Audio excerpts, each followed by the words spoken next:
আসসালামু আলাইকুম ওয়া রাহমাতুল্লাহি ওয়া বারাকাতুহু। প্রিয় বন্ধুরা, কেমন আছেন? আলহামদুলিল্লাহ, আল্লাহ পাক রব্বুল আলামিন খুব ভালো রেখেছেন। আমি এখন আমার গ্রামের বাড়ি আছি, বাহিরদিয়া, ফকিরহাট, বাগেরহাট। আলহামদুলিল্লাহ, গ্রামে অবসর সময় যতটুকু পাওয়া যায় সেই সময়টুকুতে কিছু আংশিক কৃষি কাজ এবং মাছ চাষ এবং গাছের পরিচর্যা, এইগুলির ভিতরে একটা তৃপ্তিও যেমন আছে, তেমন আল্লাহ পাক রব্বুল আলামিন এইটার উপরে বেশ গুরুত্ব দিয়েছেন। নবীজি সাল্লাল্লাহু আলাইহি ওয়াসাল্লাম গুরুত্ব দিয়েছেন, মান গারাসা গারসান আও যারআ যারআ ফালাম ইয়াকুল মিনহু ইনসানু ওয়ালা দাব্বাতু ওয়ালা শাইউন ইল্লা কানাত লাহু সাদাকা। লম্বা হাদিস। যাই হোক, আমি যেটা আপনাদেরকে খুব সংক্ষিপ্তভাবে বলতে চাচ্ছি তা হচ্ছেই, আলহামদুলিল্লাহ আমার গ্রামে অনেক কষ্ট করে একটি ফসলের চাষ আমি করেছি। আমি এবং আমার ভাই দুজনে মিলে আলহামদুলিল্লাহ একটি ফসলের চাষ করেছি। এই যে বাগানটা দেখছেন, এটা আমাদের। আমরা বাংলাদেশে নতুন প্রজাতির, যদিও এটা আমাদের এলাকায় নতুন, বাংলাদেশে নতুন নয়, G9 কলা। এটা ইন্ডিয়া থেকে চারা এনে তারপরে আমরা খুব একেবারে 2 ইঞ্চি পরিমাণ চারা বাংলাদেশে এনেছিলাম। তারপরে সেই চারা থেকে আলহামদুলিল্লাহ আমরা আস্তে আস্তে করে পরিচর্যা করে যে এখানে দেখতেছেন আপনারা, এটা আলহামদুলিল্লাহ সুন্দর একটি বাগান আল্লাহ পাক রব্বুল আলামিন দান করেছেন। গাছের কলার ছড়িগুলো আমরা আপনাদেরকে এখন দেখাবো। ইনশাআল্লাহ উপলব্ধি করতে পারবেন যে কত সুন্দর হতে পারে এই চাষটা।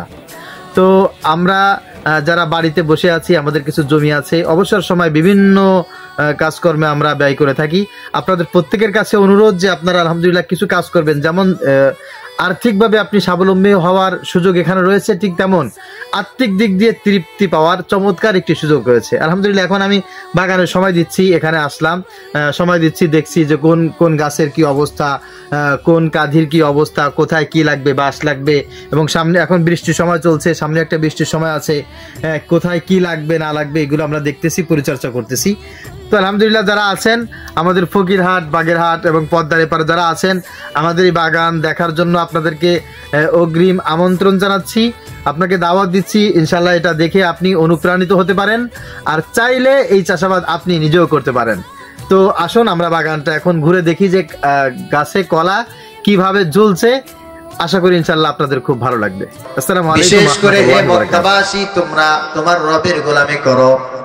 আবার আল্লাহ পাক রব্বুল আলামিন কুরআনুল কারীমে অন্য জায়গায় বলেন, ইয়া আইয়ুহার রাসূল বাল্লিগ মা উনজিলা ইলাইকা মির রাব্বিক। হে আমার রাসূল, আপনি মানুষের সামনে প্রচার করুন সেই কথা যেটা আপনার উপরে নাজিল করা হয়েছে।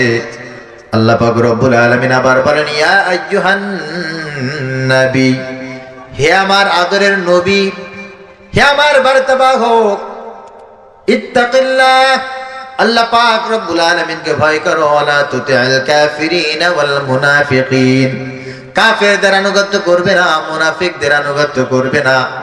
ইন্নাল্লাহা কানা আলিমান হাকিমা, নিশ্চয় আল্লাহ পাক রব্বুল আলামিন জানেন মনের ভিতরে কার জন্য মুহাব্বত, কার জন্য ভালোবাসা, কার আনুগত্য তোমার ভিতরে আছে, একজন জানেন, তার নাম কি? সবাই বলে। আবার আল্লাহ পাক রব্বুল আলামিন আদর দিয়ে ভালোবেসে অনেক সময় ডেকেছেন ইয়া আইয়ুহাল মুদ্দাসসির, আবার বলেছেন ইয়া আইয়ুহাল মুযাম্মিল। আবার কুরআনুল কারীমের এক জায়গায় যেটা আমি তেলাওয়াত করেছি, আল্লাহ পাক রব্বুল আলামিন এখানে ডাক দিয়েছেন ইয়া আইয়ুহাল্লাযীনা আমানু। সুবহানাল্লাহ। ইয়া আইয়ুহাল মুযাম্মিল আমরা নই, ইয়া আইয়ুহাল মুদ্দাসসির আমরা নই, ইয়া আইয়ুহার রাসূল আমরা নই, ইয়া আইয়ুহান নাস এখানেও আমরা নই, ইয়া আইয়ুহাল্লাযীনা আমানু। আল্লাহ পাক রব্বুল আলামিন এখানে যে ডাক দিয়েছেন, এখানে আল্লাহ তাআলা আমাদেরকে স্পেশাল ভাবে ডাক দিয়েছেন, হে ঈমানদারেরা, তোমরা যারা আমি আল্লাহর প্রতি ঈমান এনেছো, রাসূলের প্রতি ঈমান এনেছো, আমি তোমাদেরকে ডাক